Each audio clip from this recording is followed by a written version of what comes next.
What's going on, YouTube? Welcome back to a brand new video. This is episode 2 of The Old House. If you haven't seen episode 1 yet, I will link it in the description and link it in the top comment on this video. Go check out part 1 first and then circle back to this video and check out part 2. For those of you guys that are new here or are returning, thanks for coming back, and what's up? So my name is Austin, you can call me DK, and today we're gonna be reading a hooked story. If you guys haven't done so yet, please subscribe to this channel. I would greatly appreciate it. Also, if you guys weren't aware, I also have a vlogging lifestyle car channel as well. I'll put it right here on the screen. It'll be linked in the description and the top comment on this video. Go subscribe over there, definitely helps me out. But today we are gonna be continuing with The Old House. We have episode 2, and let's just get straight into it. Enjoy. Alice was your father's assistant, and then she became his mistress. Sarah's dad makes a strange guttural sound. He moves his arms, causing his chains to clink. Then he kneels over sideways on the cement floor. Dad! Oh, Dad! Sarah rushes over to him. Is he dead? No, he's unconscious, but he's breathing. I'm calling 911. I guess we have no choice now. Sarah calls 911 and tells them to send an ambulance immediately. Now it will all come out, and we'll be destitute. Mom, you're confusing me, and you're scaring me too. We'll be paupers, Sarah. Mom, I have no idea what you're talking about.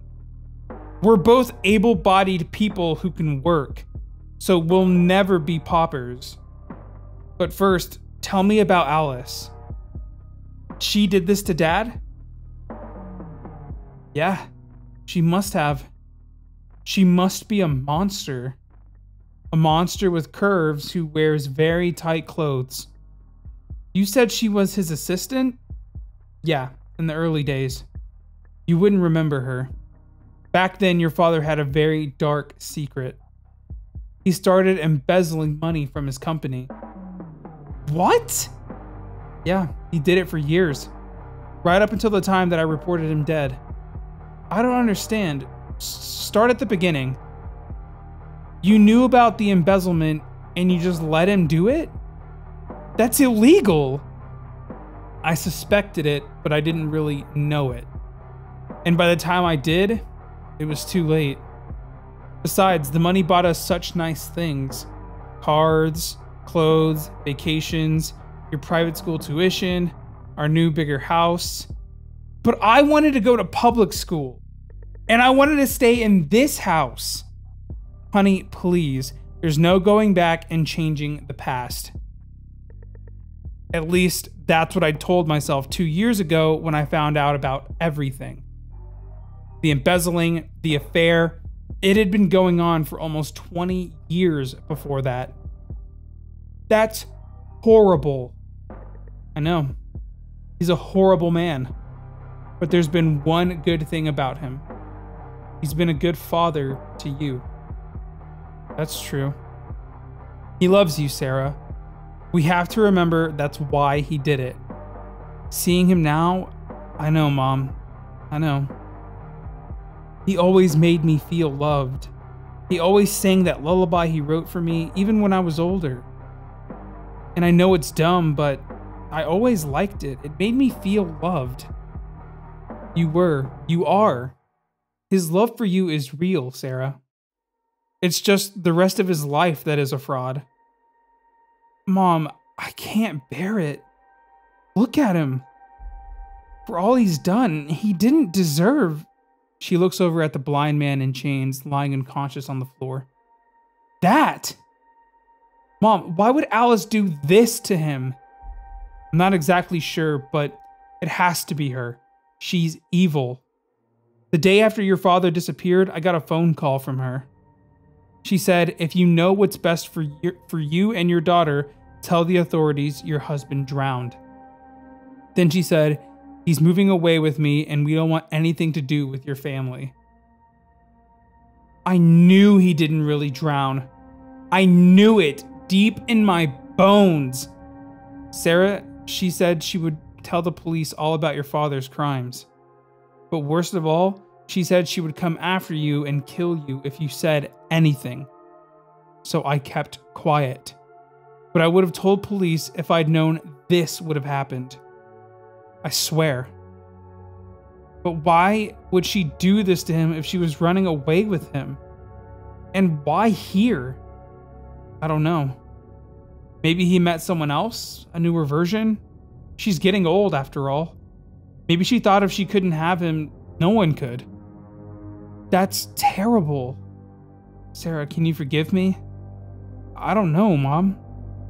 If you had just told the police in the first place, this would have never happened. I was so afraid she would do something to you. I mean, look what she's capable of. Dad.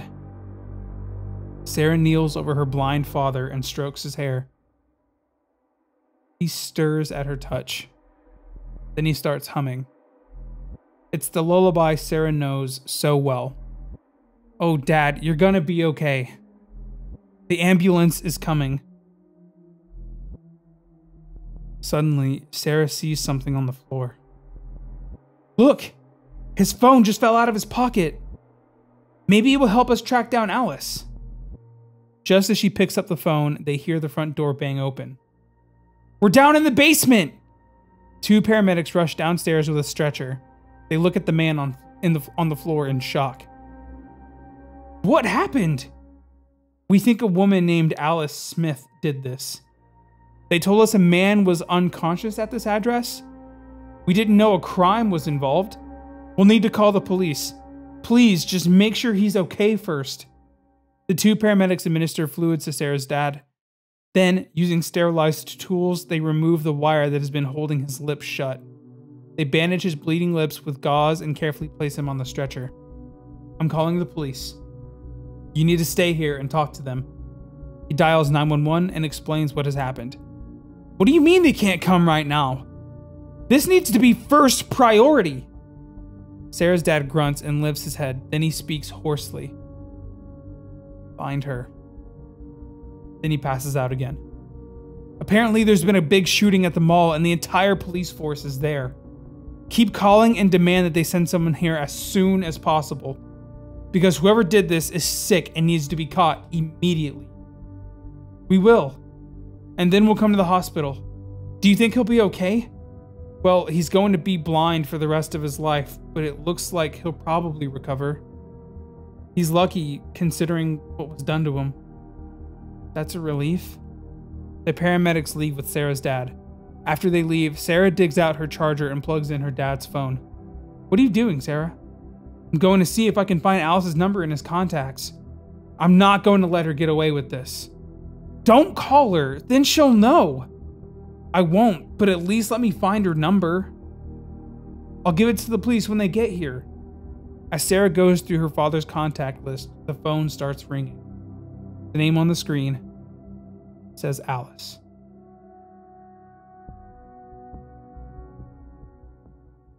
Alrighty, and this goes to show people crazy. Are you serious, dude? Okay, so first and foremost, thank you, paramedics. Yes, my dad is going to be blind. He has no freaking eyeballs. Thank you. Secondly, paramedics show up without the police? Is that real? Is that a thing? In what world do the paramedics show up and the police don't show up with them? I don't know. I guess maybe in this instance, since there was a shooting or something at the mall in this part of the story, the police are busy. I don't know. I've never heard of calling the paramedics and police not showing up with them, but that's just me. Something is fishy in all aspects of this story so far. If you guys are excited for episode 3, please let me know in the comment section down below. Drop a like on this video. And if you haven't subscribed yet, the heck you doing, dude? The heck you freaking doing, brother? Aren't we friends? I hope you guys enjoyed. Thank you guys so much for watching. And I will see you in part 3 on Friday at 6 p.m. Central Standard Time. See you guys all there. This has been your boy DK. Peace out.